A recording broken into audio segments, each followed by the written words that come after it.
What's going on, guys? It's IcyRhythms. Welcome back. And man, there is a lot to talk about in this Microsoft E3 2018 review. We are going to discuss a lot, and I can't wait to hear some of your thoughts on this conference. I think I already know what some of you are going to say, some of my regulars that comment down in pretty much all of my videos, especially as it pertains to stuff like this. They opened up with Halo Infinite, and you know, it's none of these games, to my knowledge, are 100% exclusive to Xbox. So take that for what you will. We will talk about that at the end of the video, or I might save that for a completely different video, just like calling these people out for, you know, trying to damage control in some way, or their feelings have been hurt, or it's just not enough because they're selfish assholes. We will talk about that some other time, but none of these games, none of them are 100% exclusive to Xbox. Halo is now coming to PC. It would be nice at some point if we could get that Master Chief Halo collection. That would be great too. Maybe that's something that can be announced tomorrow during the PC conference. Unlikely, but it is rumored. It is rumored based on a retailer in another country that Sunset Overdrive may be coming to PC. So maybe tomorrow we can get that.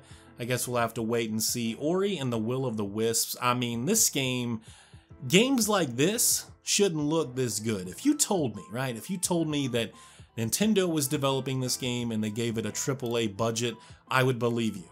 I would believe you. The game looks incredible. I'm sure if you enjoyed the first game, or if you're a newcomer, or just enjoy platformers in general, I think this is going to be really good. It's going to have a good story. Obviously, the visuals are amazing. It looks like it's going to be very challenging. So, Ori and the Will of the Wisps, I'm sure a lot of you are really excited. The From Software game, I mean, I don't really know how to feel about it at this point. I'm not a big From Software fan. I'm definitely not a hater. I do play their games. Shadows Die Twice, coming to Xbox One. I said it was important, somewhat important, to have some Japanese games at this conference or a future conference sometime in the next year or two, but they brought it here. They didn't just bring it with this game. They definitely brought it here. This game is not exclusive. It's also coming to PlayStation 4, and I'm gonna assume PC at some point. So if you're a big From Software fan, I can see why you're really excited. I just need to see a little bit more. This looks like far from the Soulsborne type of experience. Again, we need to see more. Maybe they've given some details on Twitter or something at this point. I don't really know. I haven't researched much into this specific game, but I can't say right now I'm all that excited. Fallout 76, they had a little bit of gameplay there at the Xbox conference. We will save the Fallout 76 opinions and thoughts for my Bethesda E3 review, and I can't imagine I'll be done talking about Fallout 76 even after that. And to be honest, I don't really have the nicest things to say. I don't have the most negative things to say, but I'd be lying if I said I'm super hyped. We'll just leave it at that. Crackdown 3 with some new gameplay moments. I don't know, man. I feel like some of that looked really cool. It looked really fun and over the top, but I need to see a lot more. I can't really tell you that this is like a day one buy. I must have it. Crackdown 3 looks amazing. I can't say that. I can't say that. And I think many of you, even if you have interest in the game, probably feel the same way. You want it to be good. You want this game more than you do now, but I just don't think they have shown enough from Crackdown 3. Nier Automata, or Automata, there is a debate on how that is said. You guys can argue amongst yourselves. That's not really my place. Confirmed for Xbox One. I guess this is a really good thing. I'm sure there's some Xbox owners that wanted this game. It'll be interesting to see the sales numbers versus PC and PlayStation 4, but from what I hear, it was pretty successful given the budget of the game, and I can't imagine this took a lot of money to get it on Xbox One. So whatever sales they do get from the game, it's probably just a cherry on top and a lot more profit for them. Metro Exodus, holy crap, man. 4A Games just like Avalanche, and we'll talk more about them at a different point in this video or another video. 4A Games and Avalanche, to me, you know, just super underrated developers. So 4A Games, Metro Exodus. If you want some sort of Stalker sequel, like a real Stalker sequel, and you've been looking for that for a long time, in my opinion, I think the best you're gonna get, you know, for better or for worse, depending on the type of gamer that you are, the Metro games, not just this one, but the Metro games is probably the best that you're gonna get. I am looking for this to be pretty awesome, and I think this is probably gonna be the best-selling Metro, not just based on the visuals, but I think that this game is gonna be a lot better than maybe even people like myself, you know, think it will be. I think it's gonna be really good, but like, maybe it can be amazing, you know, maybe it could be like Game of the Year material or something. We'll have to wait and see. Some more Sea of Thieves DLC. This is the thing that I'll say, right? And I think it's bad in a way that we have to praise things like this, but I like that their approach with the DLC is all going to be free. You had stuff going on with other games of the as a service games, and you still have stuff going on with other games as a service games where they're charging you even after the $60 fee to get more DLC and more expansions, when, in my opinion, you know, games as a service are essentially early access games, right? So you're really not getting, unfortunately, you're not getting maybe the $60 value right away. I think for a lot of gamers, they probably feel that way. You're not getting that on day one, so that you feel kind of like they owe that to you later. And you're getting this with Sea of Thieves, and it seems like you're getting it for free. So I'm gonna praise them for that. I'm gonna say that's a really good move. Microsoft also confirmed Forza Horizon 4, and I think most people seen this coming, right? We know that there's gonna be another mainline Forza game as well. I mean, unless you're living under a rock or you're not really paying attention to this whole gaming industry, there's going to be another Forza game. There's going to be another Forza Horizon game after this one. I thought it looked really cool. You know, racing games, fighting games, I'm a little out of those loops, right? I don't care as much as I used to. I'd like to get back into them. Forza Horizon 4 could be that game. It's like open, shared world. It's really about your friends and, you know, family and playing with just randoms online and things like that.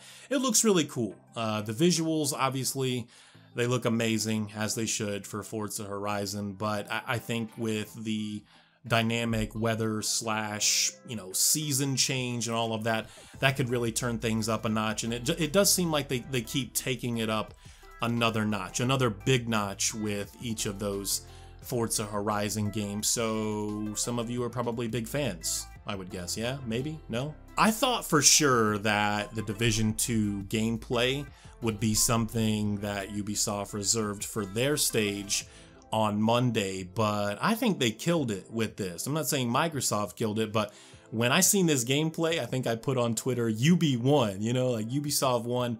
I'm expecting Ubisoft to bring the heat tomorrow. I think Ubisoft will have maybe my favorite conference. I guess we'll wait. We'll have to wait and see. Right now, I'll tell you right now, just spoiler alert, you won't have to wait until the end of the video. It's Microsoft. It's Microsoft. And I just, you know, going back into the Division 2, I really enjoyed the Division a lot. I didn't think that I was going to like that game as much as I did. I played it for about 10 hours and immediately gave in and got their season pass for that. So I'm excited. I think it looks really good. It's going to be a lot of fun, and it seems like they've made some very serious improvements without really taking too much away from what made the original game a lot of fun and a great experience for me. Looks amazing. Like, the visuals look amazing. The gameplay looks solid. It looks improved in many ways. We'll see. We'll see what happens. Ubisoft, they got to bring that heat tomorrow, and we'll talk about that when and after that happens. We'll see.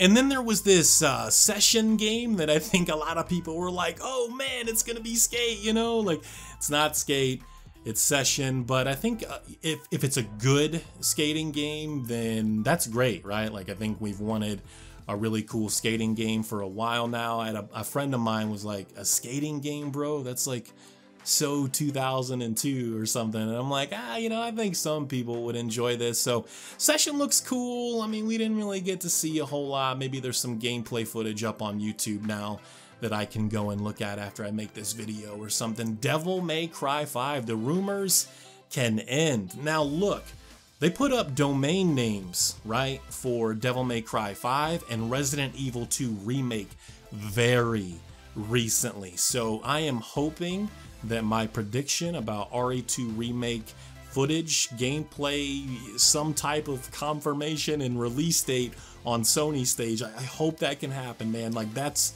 I want that. I want it. I know a lot of people like just, you guys love Devil May Cry, and it is going to be probably really, really good, but I need that RE2 remake, son. I need that RE2 remake, and hopefully we get that on Sony stage. I know they said that there were probably going to be at least 1 or 2 surprises. We know a lot about what Sony's going to discuss, but yeah, Dying Light 2, man, Dying Light 2, probably most likely this is my favorite announcement of the entire E3 up to this point. I mean, you know, we still have Sony, we still have the PC conference, Ubisoft, and I think Square is doing something as well. But Dying Light 2, I called this. I said I wanted it. You know, I'm excited. I didn't call that this would be announced at Microsoft's. I didn't know who it was going to be announced by, whether it was going to be on Sony stage or Microsoft or somehow Nintendo. I just knew that it was going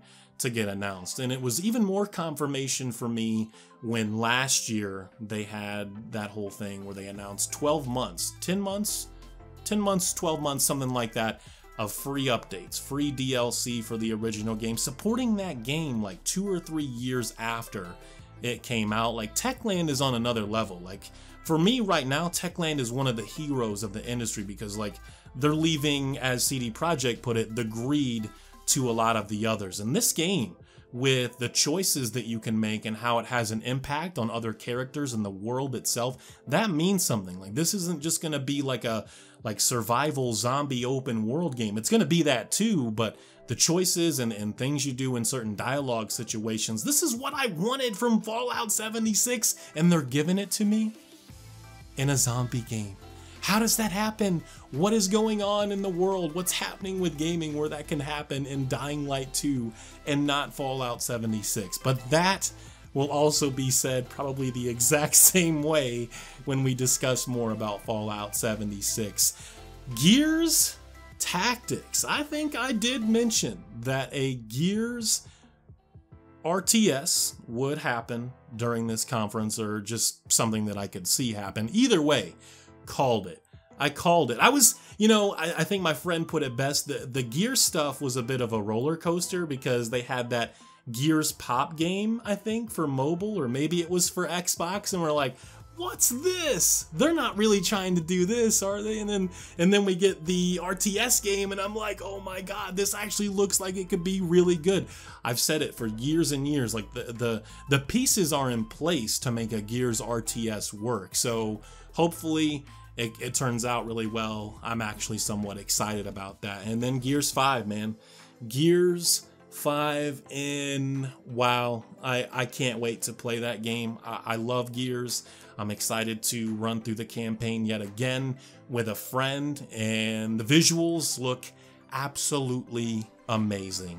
They know how to, you know, make that Unreal Engine 4 sing better than anyone else, and it shows based on that gameplay and just what we know from the studio and some of the people leading the team there. It's amazing. It's amazing. And you know, Phil Spencer was closing out the conference, and it really looked like there was going to be no show of Cyberpunk.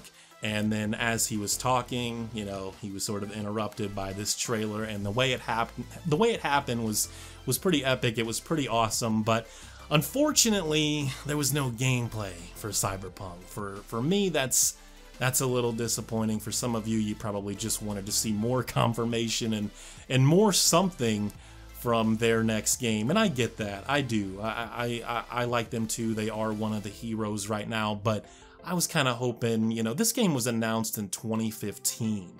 You know, and it's 3 years later. You don't have gameplay at this point.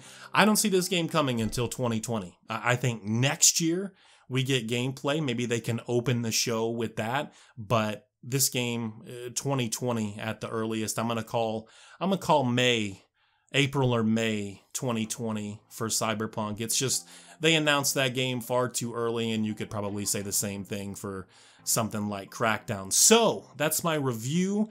That's my take. That's my video. Microsoft right now, saying that they won is, if you want to say that they won, then I guess they won, but I'm not saying that. I just think that right now they have my favorite conference. They brought nothing but games, and you guys, we can discuss that down below in the comments. Thank you for watching. Thank you for the continued support. I do appreciate it, you guys. It means a lot. And make sure to follow me on Twitch. Make sure to follow me on Twitter for all of the latest updates. Those links are down below. You guys have a good one, man. Let me know your thoughts and opinions. E3 2018. Peace.